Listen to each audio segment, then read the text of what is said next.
We are now joined by Ebru today's Dr. Yohuru Williams, professor of African American history at Fairfield University and also vice president for public education and community outreach at the Jackie Robinson Foundation in New York City.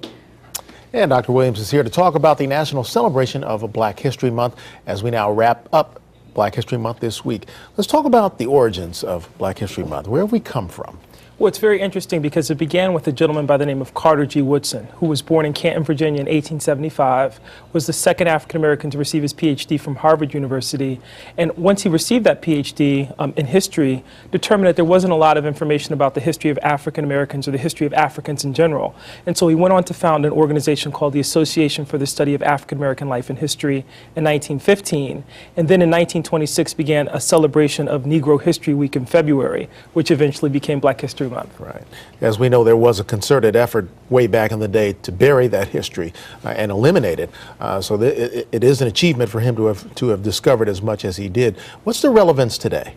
I think it has tremendous relevance today, particularly because a lot of the issues that Carter Woodson talked about in 1926 in terms of that history not being available or accessible to young people remains germane.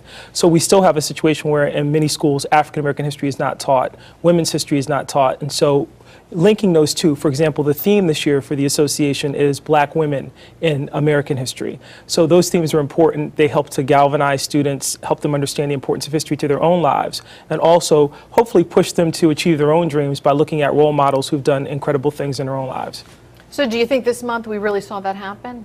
I do. I think it's been an incredible month, particularly because we had, of course, the passing of Whitney Houston, but then the winning of an Oscar of an African American for Best Supporting Actress. So those are those moments again where Black history comes to the fore, and we can say, okay, here's something else that we can celebrate.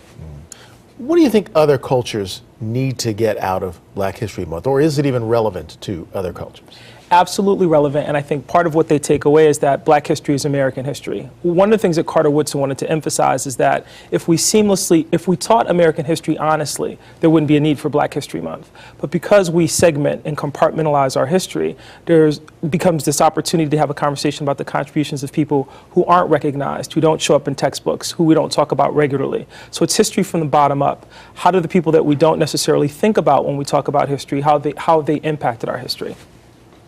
Now, how has this celebration changed over, I guess, what is 70 or so years? Has it really evolved in a particular way or shape?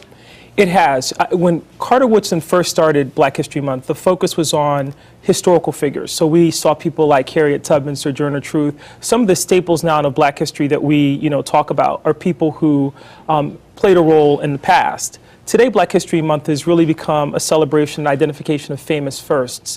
And some people think that that's problematic because it's not just about the first to do something, it's about the lasting impact of what those people do.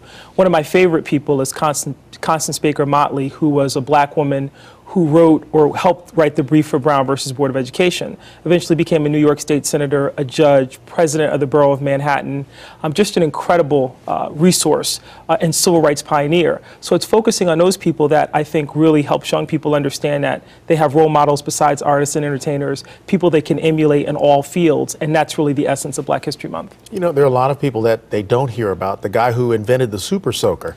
Right? Absolutely. He's a billionaire today. He was a NASA jet propulsion guy playing around in his backyard, came up with this Super Soaker thing, and now he's a billionaire. The guy who heads Citibank, I believe it is.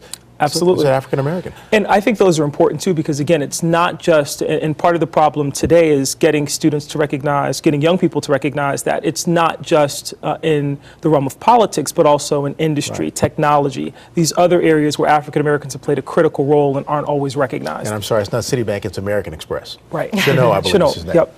But so I guess the challenge is making it relevant now for today's young people.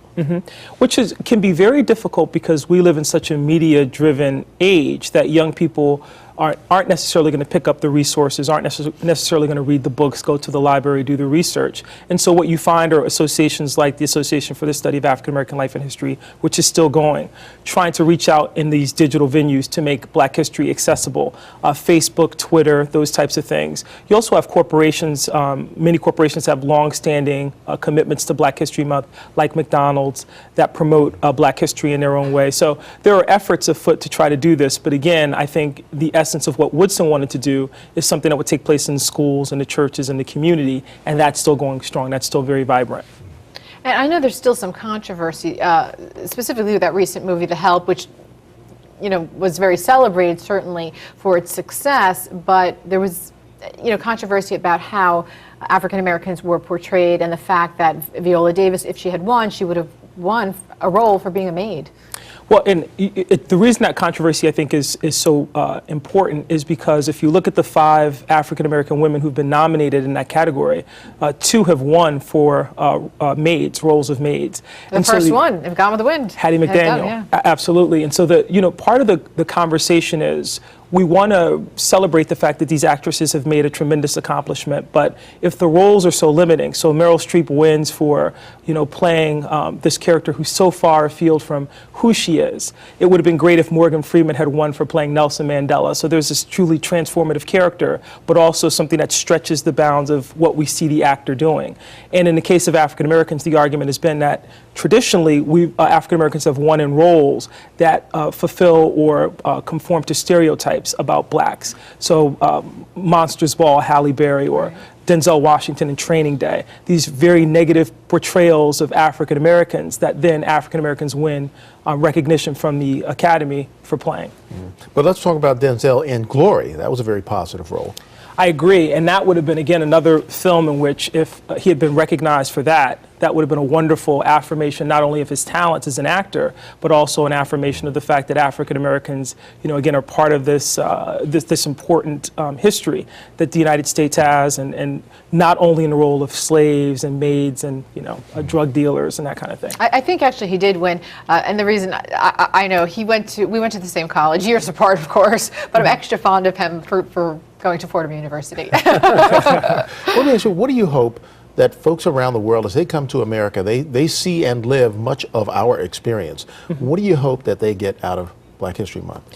What you hope they take away, and I think this is part of what's happening with Black History Month now, is that it's moving more into the realm of globalism and talking about an African diaspora, so people of color in general, and their contributions to the history of the United States. Really, the story of African Americans is an immigrant story as much as it's a story of slavery and migration. And so part of what we celebrate is the fact that if we're really treating this African American History Month in a way that Carter Woodson envisioned, it would be something that says, well, let's talk about the history of people of color on the continent of Africa. Let's talk about Jamaica. Let's talk about St. Kitts and Haiti and all of these rich people and what they've contributed to the American experience. Very important conversation. I'm glad we're having it. Fascinating stuff. Professor, thanks for joining us. And always great we'll to see you look forward guys. to having you back again. Thanks. Thank you.